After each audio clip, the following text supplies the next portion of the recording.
let's dive into again. When I look on social media and I come across like like great people like you that are doing a lot of things, yeah. Like obviously I like to obviously go through the socials by default, to gauge a picture of the person who I'm going to meet, right? And I came across, obviously I see you were doing some work with someone that I used to watch his podcast. I forgot Natty. Like used to do some acting together. Yeah, Yeah. yeah, I really rate Nathaniel. like I really like obviously he's got he's proper into his fitness and all of the things that does. Like I really like the type of things that, like I said, when I really got introduced to him and Kojo and his other friend, they Yeah, had like a I've known podcast Kojo. before, innit? Yeah, I've known Kojo for Yeah. many years. Yeah, they had like a podcast Yeah, before. yeah. Like obviously he's into fitness and obviously like what I'm trying to say, you're into fitness as well, yeah? Like this might be a bit random. Did he push you a bit more into fitness, or like you said, like way before obviously he came into your life, you was always doing fitness even when you don't collaborate, if you go to understand? Because I saw, I think, a few videos and I think done some acting together. Like Yeah, so I I've think actually cast Nathaniel. Yeah. Nathaniel Thomas, he's a brilliant Yeah. upcoming actor. He's- I cast he's him good. in my film as the lead, as Simeon, who Yeah. plays my fiance. yeah He came and auditioned for it, Yeah. but yeah, the original actor who I had in mind, he couldn't commit to it, and I put out a casting call, and then I also reached out to a few people that I felt suited the role. they're all But also, it would be an opportunity for them. You see raw talent. You see people that are up and coming. aspiring or up and coming. And he came and he nailed it. He had the energy, he had the discipline, and he had the charm and the wit of Simeon. The way that I've written it, I thought, oh my gosh. He's got it. Yeah, and then actually, before he came to audition, two other people sent me his profile. Imagine going back to like the universe, innit? Sometimes it's like the universe sends you the right person, innit? Yeah. Or even the universe, or manifestation, innit? Yeah, yeah. Manifesting the right person for Yeah. the position. Yeah. And there's similar work that we want to do as well. We've spoken about other things. Yeah. There's things that he wants to do, and there's skills that he wants to learn. And I'm always there to support everyone that I work with, as well as learn from them. Absolutely. But yeah. he has inspired me with the fitness, because Yeah. we had to do a bit of content and we went to a gym to do it. Yeah. Because my idea is I've got lots of brands, black-owned brands, that are sponsoring the film. Jewelry, Damilola jewelry, clothing, toiletries, all sorts of things, And one of the things was I also wanted to film in Streatham and use businesses that were local, and then be able to promote all of these things through social media. So tag them, make content for them, and then they can also use that. And so everyone's kind of winning a little bit. But his discipline is crazy. Crazy, isn't it? Waking up at 5 and doing that, I mean, it's admirable. Nah, literally, he takes his fitness serious.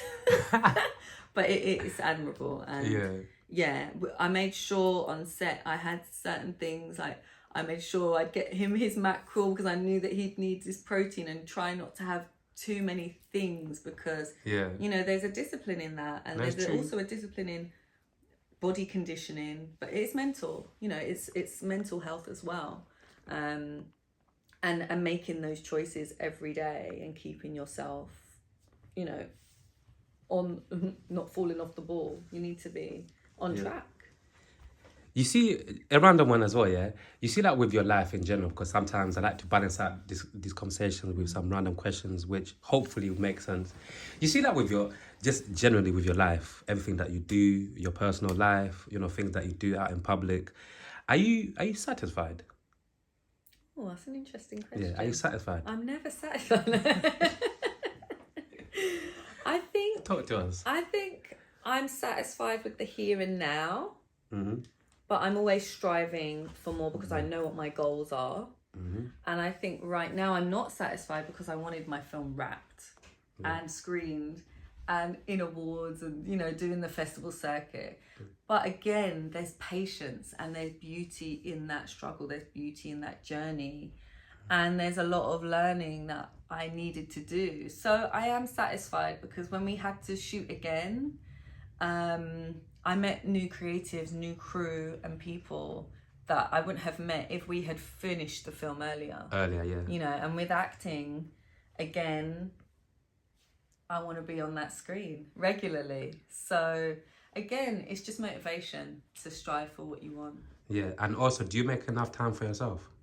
Yes. You sure? No, that's really good because that's like I said earlier, innit? That's really, really important. You know, to have that balance between what you're doing and, you know, what you're trying to do. So, like, moving forward, like, you know, like, for the new year, like, obviously, everybody keeps on talking about the new year, new this and new that. What's the most, you know, like, what's the most thing that you're really excited about the new year? If you could choose that one thing. Living in my purpose. Talk to us a bit more about that. I start my goals in November for the new year. My birthday month. Absolutely. Nice. I like to get ahead of it. Yeah. Although November, December, January is a time for rest, it's a time for reflection, we have to hibernate. I think we should also go with nature. The new year starts in spring.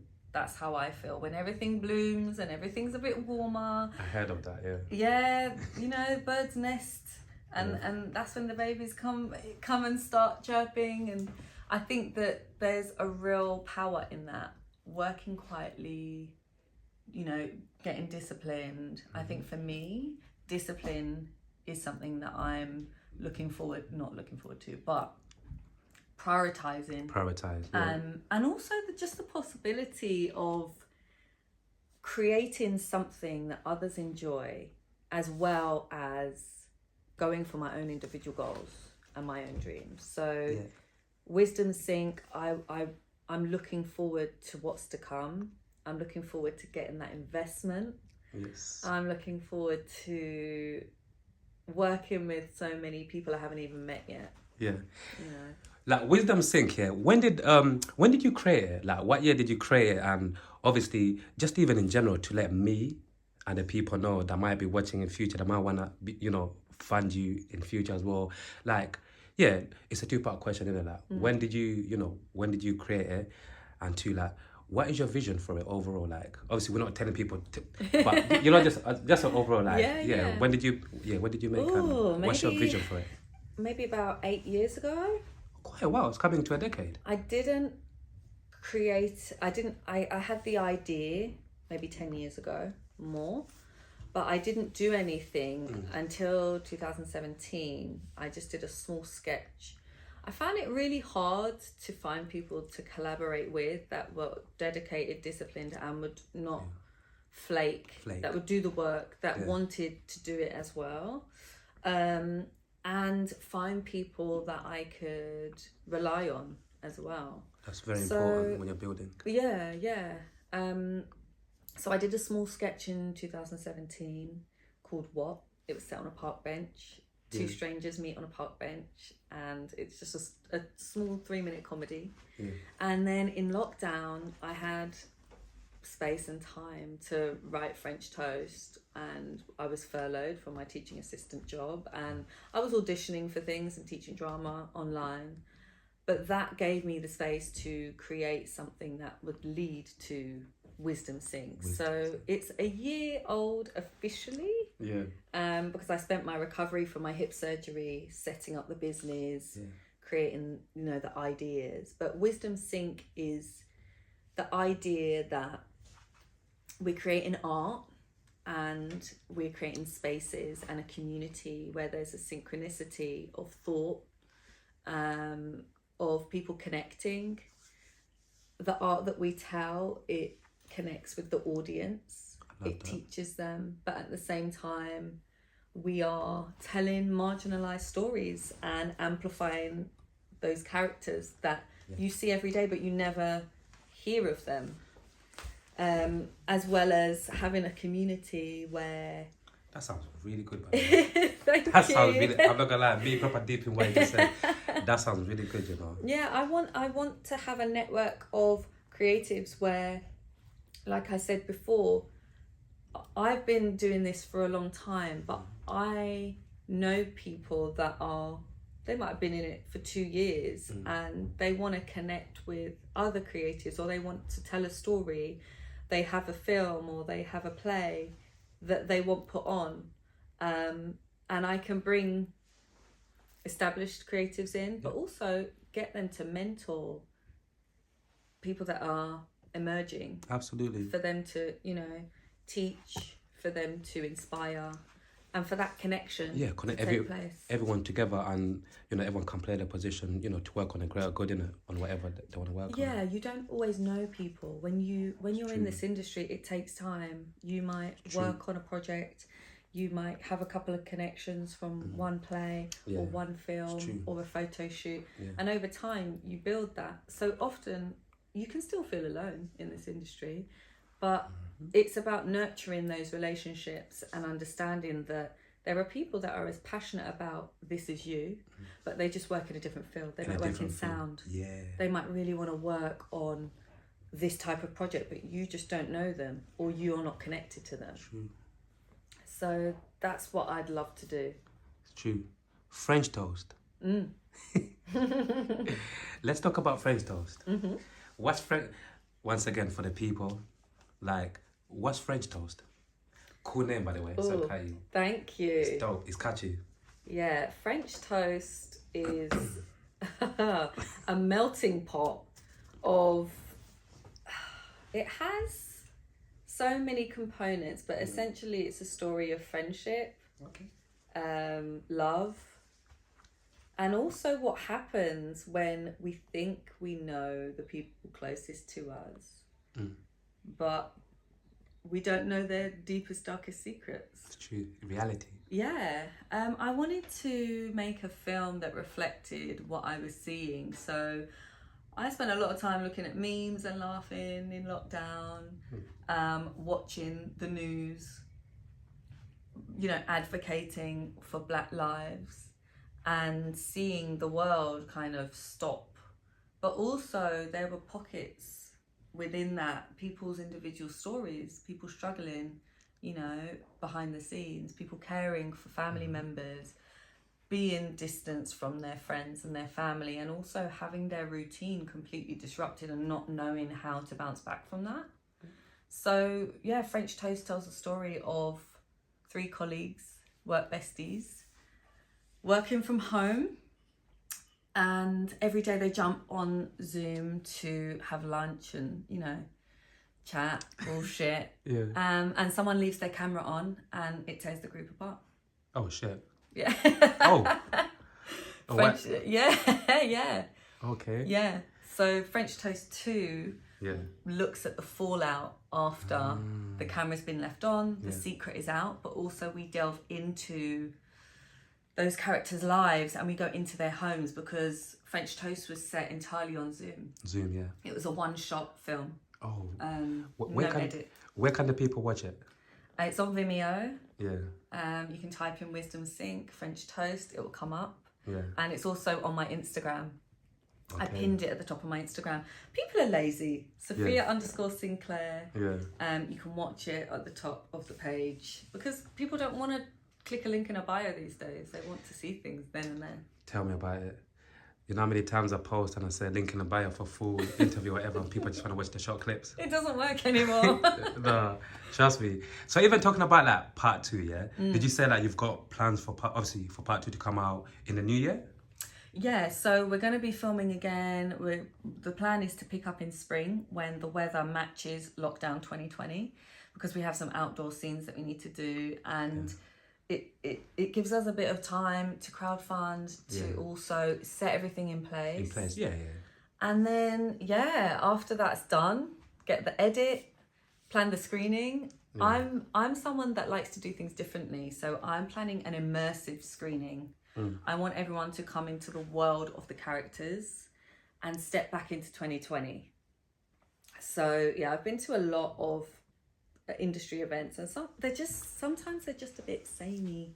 What do you mean? You go to the bar, you have a drink, you network, you talk. Yeah. You go to the bar, you have a drink, you go in, you come out, you get a drink, you talk, and it's great. So to even cut you, you said a few times going to the bar.